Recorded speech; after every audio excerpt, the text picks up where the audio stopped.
So the breaking news tonight is from the Justice Department, where the acting attorney general, Sally Yates, because we don't have Sessions in place yet, has said that she will not defend President Trump's executive order banning immigrants from a handful of countries known to provide safe havens to terrorists. Here now is Tucker Carlson, host of Tucker Carlson Tonight.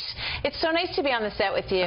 There's so many things that I want to talk to you about. But what's your reaction to that story tonight? Well, it's kind of a big deal. Yeah, well, first of all, this is what happens when you don't have an attorney general in place. Right. And this provides every incentive, obviously, for Senate Democrats to keep a hold of, in effect, a hold of that nomination, to keep Sessions from becoming AG. The problem is twofold. One, Sally Yates, I think, is the only person at the Justice Department with a Senate confirmation, meaning she's the only person who can sign off on warrants that are used frequently in the effort against terror. And the second problem is the macro problem, which is you've got the executive branch basically in conflict with itself.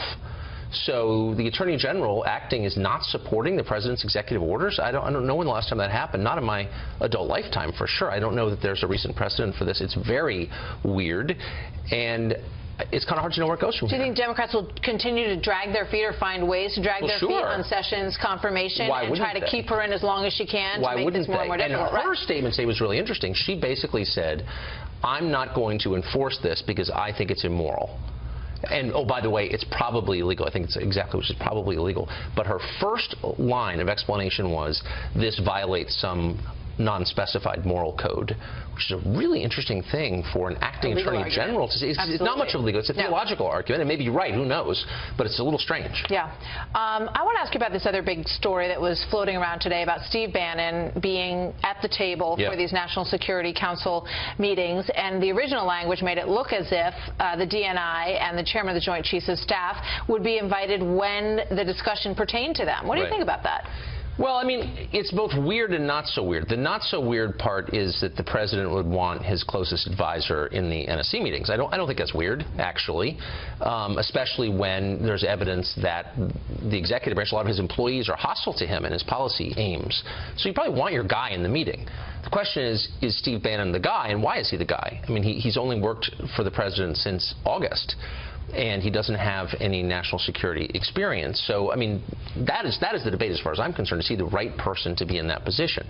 But the idea that a guy in that position would be sitting in those meetings, I don't think is strange. Do you think there's a power play going on? You know, do you think he wants his name on that list because Reince Priebus's name is on that list, and everybody's sort of vying for their position and wants it to be stated in a document like that? That may be right. I mean, all White Houses are rife with, internal conflict. I do think there's a political component to national security decisions. There always is, or needs to be. You need the public on your side. You can't just go invading countries without popular support, for example. That doesn't work well. And so politics is part of it, for sure. But it's a balance. So I don't know. I do know that it would probably be helpful, I think, if Steve Bannon were to sort of introduce himself more to the public. Yeah, he is, and that brings me to this tweet that Brit Hume put out today. Right. I know you don't tweet, so you might not have seen it. No, I didn't. But, he basically said there's a Svengali-like character in every administration. You had Valerie Jarrett, know, Karl Rove was sort of the big scary guy in the Bush administration, which we all find comical now because we know Karl. However, that's the label that's been put on Steve Bannon. Yeah, and it's not exactly, look, there's no doubt that Steve Bannon has a clear worldview, a political perspective that's very different. It's not conservative, it's populist, and I think it does form the basis of Trump's governing philosophy. So it's good to have someone like that around. Just the national security piece, I think, has, people wondering. I don't know if those concerns are legitimate or not. So Tucker's got a show coming up tonight at 9 o'clock. We're not going to give away anything, and nothing that we just talked about will be repeated on Tucker's show. We like surprises. We like surprises. Good to see you. Thank you, Martha. Friend, nice to be with you.